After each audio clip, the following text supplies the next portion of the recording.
नमस्कार दोस्तों, स्वागत है आप सभी का। परमा एकादशी को लेकर लोगों के बीच काफी ज्यादा भ्रम और चर्चा देखने को मिल रही है, क्योंकि ये एकादशी जून महीने में पड़ रही है और अलग अलग पंचांगों में इसकी तिथि को लेकर 10 या 11 जून को लेकर मतभेद दिखाई दे रहा है।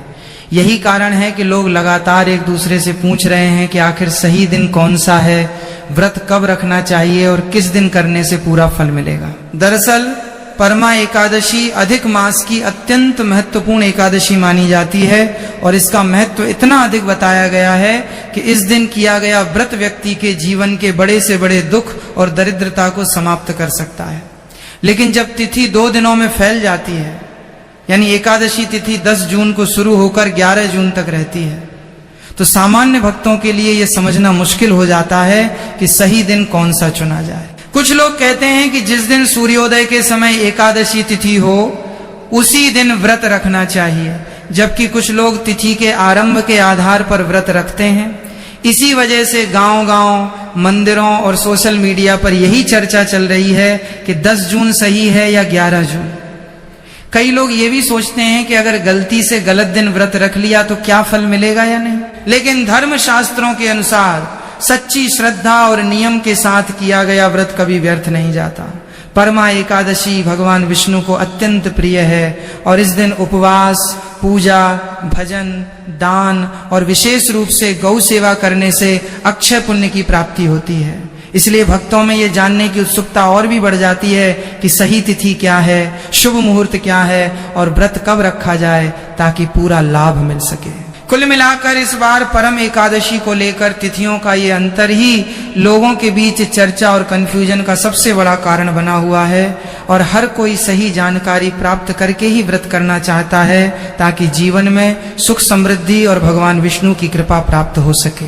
अब स्पष्ट और शास्त्रों के अनुसार सही जानकारी ये है कि साल 2026 में परमा एकादशी 11 जून 2026 गुरुवार को मान्य होगी। उदया तिथि के आधार पर यही व्रत रखने का सही दिन है।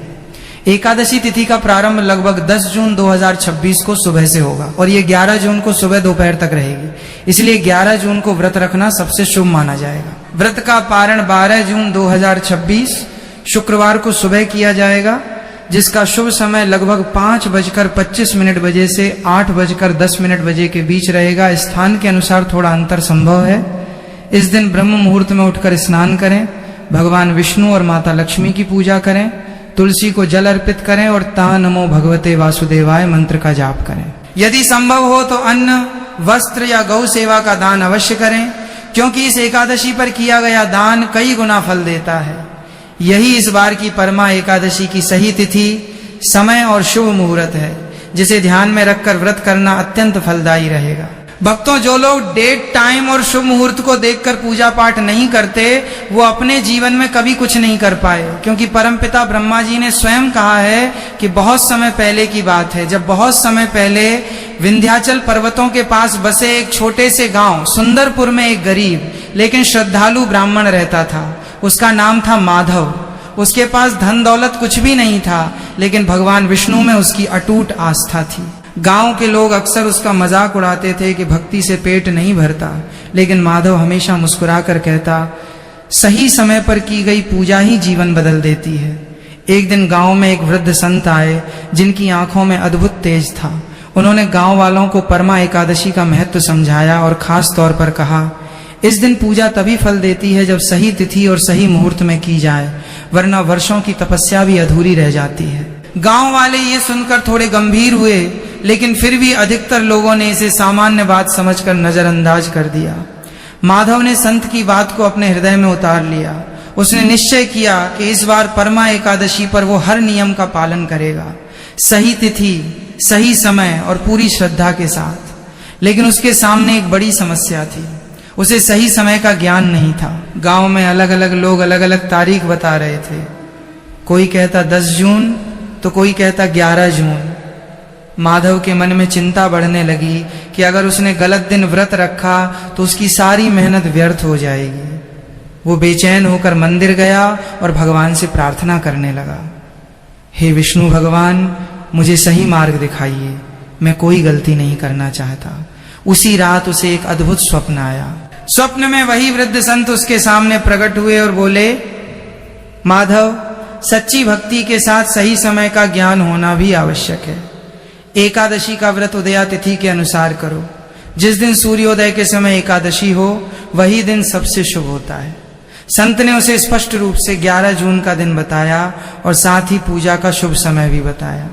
सुबह उठते ही माधव का चेहरा खुशी से खिल उठा। उसे लगा जैसे स्वयं भगवान ने उसे मार्ग दिखा दिया हो। अब वो पूरी तैयारी में लग गया। एक दिन पहले यानी दशमी को उसने सात्विक भोजन किया, घर को साफ किया और मन को भी शांत रखा।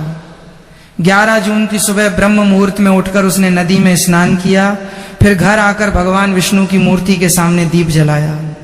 उसने पूरे विधि विधान से पूजा शुरू की। तुलसी दल अर्पित किया, मंत्र जाप किया और पूरे दिन उपवास रखा। जब गांव के लोग उसे देखते तो कहते, इतनी मेहनत करने से क्या होगा? लेकिन माधव को पूरा विश्वास था कि वो सही समय पर पूजा कर रहा है, इसलिए उसका फल अवश्य मिलेगा। उसी गांव में एक धनी व्यापारी भी रहता था, धनपाल। उसके पास सब कुछ था, लेकिन घमंड भी उतना ही था। उसने भी एकादशी का व्रत रखा, लेकिन उसने समय और नियमों की परवाह नहीं की। उसने 10 जून को ही व्रत रख लिया और पूजा भी जल्दबाजी में कर ली। वो सोचता था कि भगवान को क्या फर्क पड़ता है, मैं तो धनवान हूं, मेरा व्रत तो वैसे भी सफल होगा। कुछ दिनों बाद गांव में अजीब घटनाएं होने लगी।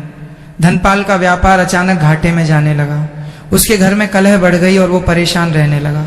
दूसरी ओर माधव के जीवन में धीरे धीरे चमत्कार होने लगे। एक दिन राजा के सैनिक गांव में आए और उन्होंने घोषणा की कि राजा को एक ईमानदार और योग्य व्यक्ति की जरूरत है जो मंदिर की देखभाल कर सके। पूरे गांव में खोजबीन के बाद सबकी नजर माधव पर जाकर ठहर गई। उसे राजमहल में बुलाया गया और उसकी सच्चाई और भक्ति देखकर राजा ने उसे मंदिर का मुख्य पुजारी बना दिया। अब माधव का जीवन बदल चुका था। जहां पहले उसके पास खाने के लिए भी मुश्किल से मिलता था, वहीं अब उसे सम्मान, धन और सुख समृद्धि सब कुछ मिलने लगा। गांव के लोग ये देखकर हैरान थे। उन्हें समझ में नहीं आ रहा था कि आखिर ऐसा कैसे हुआ। तब माधव ने सबको बताया, मैंने कुछ भी खास नहीं किया, बस एकादशी के दिन सही तिथि और सही समय पर पूजा की। यही मेरी सफलता का रहस्य है। ये सुनकर धनपाल को अपनी गलती का एहसास हुआ। वो माधव के पास गया और बोला, मैंने घमंड में आकर समय का महत्व नहीं समझा, इसलिए मुझे इसका फल भी नहीं मिला। माधव ने उसे समझाया, भगवान भक्ति के साथ साथ नियम और समय का भी ध्यान रखते हैं। अगर हम सही समय पर पूजा नहीं करते तो उसका पूरा फल नहीं मिलता। अगली एकादशी पर धनपाल ने पूरे नियमों के साथ व्रत रखा, सही तिथि, सही मुहूर्त और सच्चे मन से पूजा की। धीरे धीरे उसका जीवन भी सुधरने लगा और उसे अपनी गलतियों का प्रायश्चित मिल गया। इस कथा से हमें यही सीख मिलती है कि एकादशी का व्रत केवल उपवास करने का नाम नहीं है, बल्कि यह एक अनुशासन है जिसमें सही तिथि, सही समय और सच्ची श्रद्धा का विशेष महत्व होता है। अगर हम इन तीनों बातों का ध्यान रखें तो भगवान विष्णु की कृपा अवश्य प्राप्त होती है और जीवन के सभी कष्ट दूर हो जाते हैं। यही कारण है कि हमारे शास्त्रों में बार बार कहा गया है कि समय का पालन ही सच्ची भक्ति की पहचान है। सही तिथि और उदया मुहूर्त की अनदेखी करना परमा एकादशी का सबसे बड़ा और गंभीर नियम है, सही तिथि और सही समय का चयन। लेकिन यही सबसे ज्यादा लोग नजरअंदाज कर देते हैं। जब एकादशी तिथि 10 और 11 जून के बीच पड़ती है तो लोग बिना समझे किसी एक दिन व्रत रख लेते हैं। शास्त्रों के अनुसार जिस दिन सूर्योदय के समय एकादशी तिथि हो वही व्रत का मुख्य दिन माना जाता है। अगर आपने केवल सुनी सुनाई बातों के आधार पर व्रत रख लिया और सही उदया तिथि को नहीं माना तो व्रत का पूर्ण फल नहीं मिलता। ये वैसा ही है जैसे कोई यज्ञ सही विधि से किया जाए लेकिन मुहूर्त गलत हो तो उसका प्रभाव अधूरा रह जाता है। इसलिए परमा एकादशी पर पहला नियम यही है कि पहले सही तिथि, उदया काल और व्रत के दिन की पुष्टि करें, क्योंकि भक्ति तभी पूर्ण मानी जाती है जब वो समय के साथ जुड़ी हो। दशमी से शुरू होने वाले नियमों को हल्के में लेना, बहुत लोग ये सोचते हैं कि एकादशी का व्रत केवल एक दिन का होता है, लेकिन सच्चाई ये है कि इसका प्रभाव दशमी से ही शुरू हो जाता है। दशमी के दिन अगर आपने भारी तामसिक या असंयमित भोजन कर लिया तो अगले दिन व्रत का असर कमजोर हो जाता है। शास्त्रों में दशमी को तैयारी का दिन कहा गया है। इस दिन हल्का सात्विक भोजन करना चाहिए, जल्दी सोना चाहिए और मन को शांत रखना चाहिए।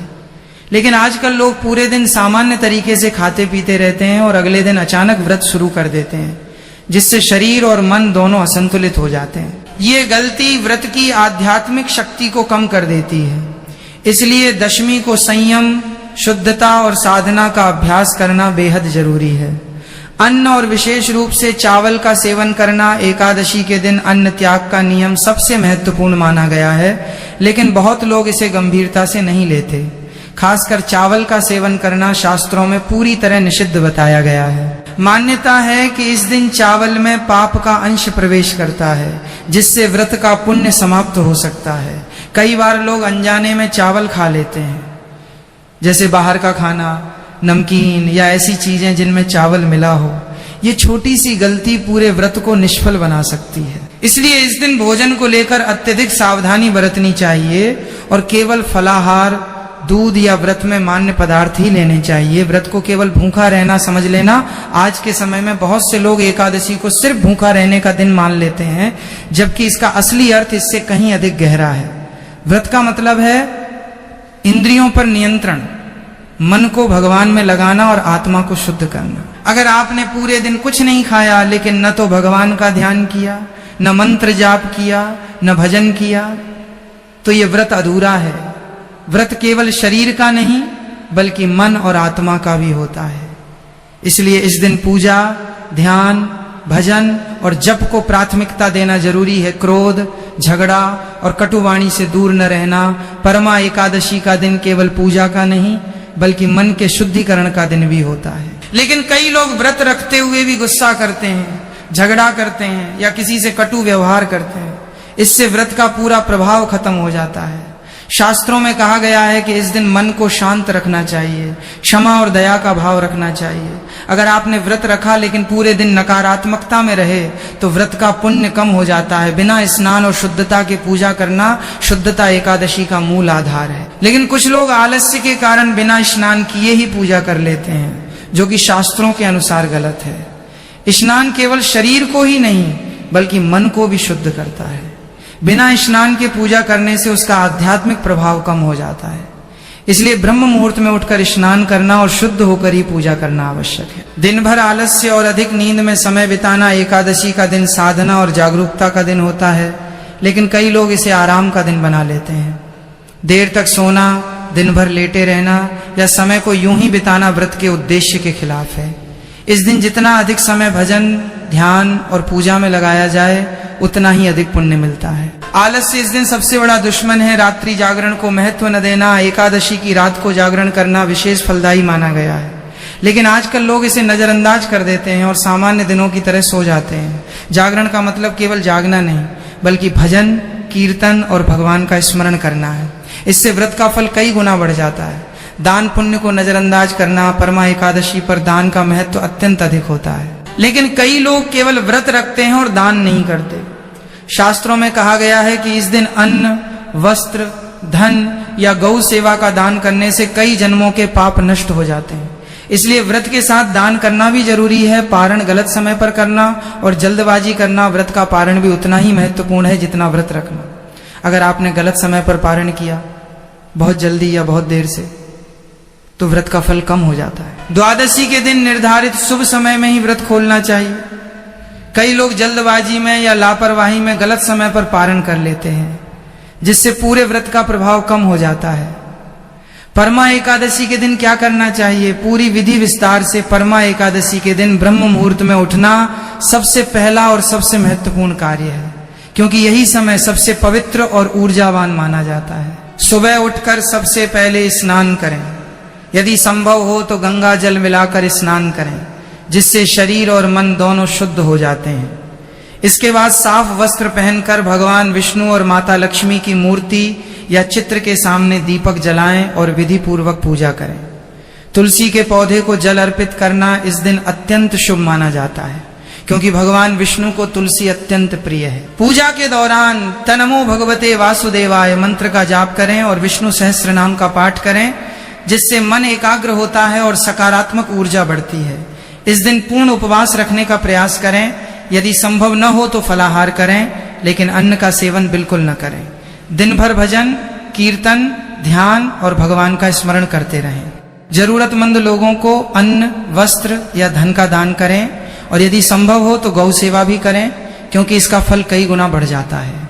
रात में जागरण करें और भगवान के भजन गाते हुए समय बिताएं। अगले दिन द्वादशी को सही समय पर पारण करें, यानी व्रत खोलें और भगवान को धन्यवाद दें। सही तिथि, उदयाकाल और व्रत के वास्तविक दिन को समझे बिना व्रत रखना। परमा एकादशी का व्रत केवल श्रद्धा का विषय नहीं है, बल्कि ये समय और शास्त्रों की सटीक गणना से जुड़ा हुआ एक अत्यंत सूक्ष्म नियमों वाला व्रत है। बहुत सारे लोग ये गलती कर बैठते हैं कि जब एकादशी तिथि 10 और 11 जून के बीच पड़ती है तो वे बिना पंचांग देखे या बिना किसी ज्ञानी व्यक्ति से पूछे सीधे किसी एक दिन व्रत रख लेते हैं, जबकि शास्त्र स्पष्ट रूप से कहते हैं कि जिस दिन सूर्योदय के समय एकादशी तिथि विद्यमान हो वही दिन व्रत के लिए श्रेष्ठ और मान्य होता है। इसे उदया तिथि का सिद्धांत कहा जाता है और यही एकादशी व्रत की आत्मा है। यदि कोई व्यक्ति केवल कैलेंडर देखकर या सोशल मीडिया के आधार पर व्रत रख लेता है और उदया काल को नजरअंदाज कर देता है तो उसका व्रत अधूरा माना जाता है। ये वैसा ही है जैसे कोई व्यक्ति पूजा तो पूरे मन से करे लेकिन समय अशुभ हो तो उसका पूर्ण फल प्राप्त नहीं होता। इसलिए परमा एकादशी के व्रत में सबसे पहली और सबसे महत्वपूर्ण जिम्मेदारी है सही तिथि, सही समय और सही दिन की पुष्टि करना। ये छोटी सी सावधानी आपके व्रत को सफल और फलदायी बना सकती है। दशमी के दिन संयम न रखना और व्रत की तैयारी को हल्के में लेना परमा एकादशी का प्रभाव केवल एक दिन तक सीमित नहीं होता, बल्कि इसकी शुरुआत दशमी तिथि से ही हो जाती है। शास्त्रों में दशमी को संयम और तैयारी का दिन कहा गया है, लेकिन आधुनिक जीवन शैली में लोग इस नियम को पूरी तरह नजरअंदाज कर देते हैं। बहुत से लोग दशमी के दिन भारी, तैलीय, मसालेदार और तामसिक भोजन करते हैं, जैसे मांस, लहसुन, प्याज या अधिक तले हुए पदार्थ, और फिर अगले दिन अचानक व्रत शुरू कर देते हैं। इससे शरीर और मन दोनों असंतुलित हो जाते हैं और व्रत का उद्देश्य कमजोर पड़ जाता है। दशमी का दिन वास्तव में शरीर को हल्का करने, मन को शांत करने और आत्मा को तैयार करने का दिन है। इस दिन सात्विक भोजन करना चाहिए, कम मात्रा में भोजन लेना चाहिए और जल्दी सोकर अगले दिन के व्रत के लिए खुद को तैयार करना चाहिए। यदि कोई व्यक्ति दशमी को अनियंत्रित रहता है तो एकादशी का व्रत केवल एक औपचारिकता बनकर रह जाता है। इसलिए यह समझना जरूरी है कि व्रत की सफलता दशमी से ही तय हो जाती है। अन्न, विशेष रूप से चावल का सेवन करके व्रत की शुद्धता को नष्ट करना एकादशी व्रत का सबसे प्रमुख और मूल नियम है, अन्न का त्याग। लेकिन आज के समय में लोग इस नियम को या तो पूरी तरह नहीं जानते या जानकर भी गंभीरता से नहीं लेते। खासकर चावल के बारे में शास्त्रों में स्पष्ट रूप से कहा गया है कि एकादशी के दिन चावल का सेवन नहीं करना चाहिए, क्योंकि मान्यता है कि इस दिन चावल में पाप तत्व का निवास होता है। कई लोग अनजाने में चावल खा लेते हैं, जैसे बाहर का खाना, पैकेट फूड या ऐसी चीजें जिनमें चावल का अंश होता है। ये एक बहुत बड़ी भूल मानी जाती है, क्योंकि इससे व्रत का पुण्य नष्ट हो सकता है। व्रत का उद्देश्य केवल भूखा रहना नहीं, बल्कि शरीर और मन की शुद्धि करना है। इसलिए इस दिन फलाहार, दूध, मेवा या व्रत में स्वीकार्य पदार्थ ही लेने चाहिए। यदि आपने पूरे दिन व्रत किया लेकिन अज्ञानता में अन्न खा लिया तो वो व्रत अधूरा रह जाता है। व्रत को केवल भूखा रहने का नाम समझ लेना और आध्यात्मिक पक्ष को नजरअंदाज करना। आज के समय में एकादशी व्रत को लेकर सबसे बड़ी गलतफहमी ये है कि लोग इसे केवल न खाने का दिन मान लेते हैं, लेकिन वास्तव में व्रत का अर्थ बहुत गहरा है। ये शरीर, मन और आत्मा तीनों का संयम है। यदि कोई व्यक्ति पूरे दिन भूखा रहता है लेकिन उसका मन इधर उधर भटकता रहता है, वो भगवान का स्मरण नहीं करता, न भजन करता है, न ध्यान करता है, तो उसका व्रत अधूरा माना जाता है। व्रत का वास्तविक उद्देश्य है अपनी इंद्रियों को नियंत्रित करना, मन को शांत करना और भगवान विष्णु की भक्ति में लीन होना। इस दिन जितना अधिक समय जप, ध्यान, पूजा और भजन में लगाया जाए उतना ही अधिक पुण्य मिलता है। इसलिए व्रत को केवल शारीरिक क्रिया न समझें, बल्कि इसे एक आध्यात्मिक साधना के रूप में अपनाएं। क्रोध, नकारात्मकता और कटुवाणी को नियंत्रित न करना परमा एकादशी केवल बाहरी नियमों का पालन करने का दिन नहीं है, बल्कि यह अंदर की शुद्धि का भी दिन है। लेकिन बहुत लोग व्रत रखते हुए भी अपने व्यवहार पर नियंत्रण नहीं रखते। वे गुस्सा करते हैं, दूसरों से झगड़ा करते हैं, कटुवाणी बोलते हैं या मन में ईर्ष्या और द्वेष रखते हैं। शास्त्रों में कहा गया है कि यदि आपने व्रत रखा लेकिन मन में अशुद्ध भाव रखे तो व्रत का फल कम हो जाता है। इस दिन क्षमा, दया, प्रेम और शांति का भाव रखना अत्यंत आवश्यक है। यदि कोई आपको परेशान भी करे तो शांत रहना और सहनशीलता दिखाना ही सच्चा व्रत है। ये व्रत का आंतरिक पक्ष है जो बाहरी नियमों से भी अधिक महत्वपूर्ण है। बिना स्नान, शुद्धता और पवित्रता के पूजा करना, शुद्धता के बिना कोई भी धार्मिक कार्य पूर्ण नहीं माना जाता। एकादशी के दिन ब्रह्म मुहूर्त में उठकर स्नान करना अत्यंत आवश्यक है, क्योंकि ये केवल शरीर की सफाई नहीं बल्कि आत्मा की शुद्धि का प्रतीक है। लेकिन कई लोग आलस्य या लापरवाही के कारण बिना स्नान किए ही पूजा कर लेते हैं, जो कि शास्त्रों के अनुसार उचित नहीं है। स्नान के बाद साफ और पवित्र वस्त्र पहनना चाहिए और फिर ही भगवान की पूजा करनी चाहिए। यदि संभव हो तो स्नान में गंगा जल मिलाना चाहिए, जिससे शुद्धता और बढ़ जाती है। बिना शुद्धता के की गई पूजा का प्रभाव कम हो जाता है। आलस्य, अधिक नींद और समय की बर्बादी में दिन बिताना एकादशी का दिन अत्यंत महत्वपूर्ण और पुण्यदायी होता है, लेकिन बहुत से लोग इसे आराम और छुट्टी का दिन बना लेते हैं। देर तक सोना, दिन भर बिस्तर पर पड़े रहना या मोबाइल और मनोरंजन में समय बिताना व्रत के उद्देश्य के बिल्कुल विपरीत है। ये दिन जागरूकता, साधना और भक्ति का होता है। जितना अधिक समय आप भगवान के स्मरण, भजन और ध्यान में लगाते हैं उतना ही अधिक पुण्य प्राप्त होता है। आलस्य इस दिन का सबसे बड़ा शत्रु है। रात्रि जागरण और भजन कीर्तन के महत्व को नजरअंदाज करना, एकादशी की रात को जागरण करना अत्यंत शुभ माना गया है, लेकिन आजकल लोग इस नियम को पूरी तरह नजरअंदाज कर देते हैं। जागरण का मतलब केवल जागते रहना नहीं है, बल्कि भगवान का स्मरण करते हुए, भजन कीर्तन करते हुए रात बिताना है। इससे मन और आत्मा दोनों शुद्ध होते हैं और व्रत का फल कई गुना बढ़ जाता है। दान, सेवा और परोपकार को महत्व न देना। परमा एकादशी केवल व्यक्तिगत साधना का दिन नहीं है, बल्कि ये सेवा और दान का भी दिन है। लेकिन कई लोग केवल व्रत रखते हैं और दान को नजरअंदाज कर देते हैं। शास्त्रों में कहा गया है कि इस दिन किया गया दान कई गुना फल देता है। गरीबों को अन्न, वस्त्र, धन देना या गौ सेवा